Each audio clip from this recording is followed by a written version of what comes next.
Introduction aux listes chaînées. Objectifs et motivation. En programmation, il existe différentes structures de données.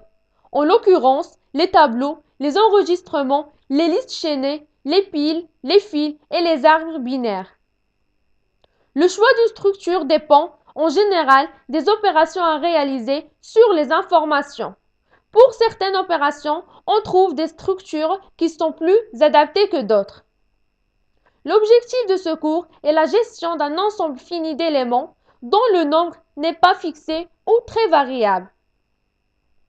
Les éléments de cet ensemble peuvent être de différents types, nombre entier ou flottant, chaîne de caractères.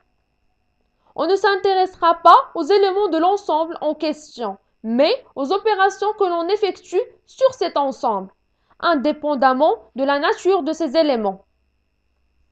En programmation, ces ensembles sont considérés comme des objets dynamiques.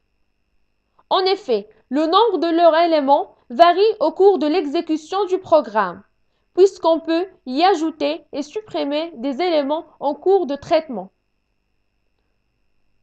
Plus précisément, les opérations de base sur les listes sont les suivantes. Création des éléments d'une liste, insertion d'un élément dans une liste, suppression d'un élément à partir d'une liste et enfin, recherche d'un élément dans une liste. Principe. En programmation, les listes chaînées peuvent être considérées comme des structures de données, très pratiques pour manipuler des éléments d'un ensemble d'objets dynamiques. En effet, une liste chaînée est différente par rapport à un tableau, dans le sens où ces éléments sont répartis dans le tas de la mémoire et reliés entre eux par des chaînages, pointeurs. Les listes chaînées optimisent l'allocation de l'espace mémoire. En plus de ça, l'allocation se fait dans le tas, qui compte un espace très important de mémoire. Par contre, l'accès aux éléments de la liste chaînée se fait désormais séquentiellement. Définition. Une liste chaînée est un ensemble d'éléments dont l'espace est alloué dynamiquement et qui sont chaînés par des pointeurs.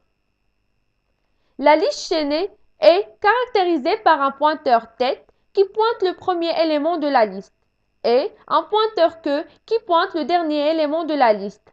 Chaque élément est un enregistrement dans un champ et réservé pour le pointeur suivant qui pointe l'élément suivant dans la liste. On peut trouver aussi des listes chaînées qui ont une structure de pile et qui sont gérées seulement par le sommet.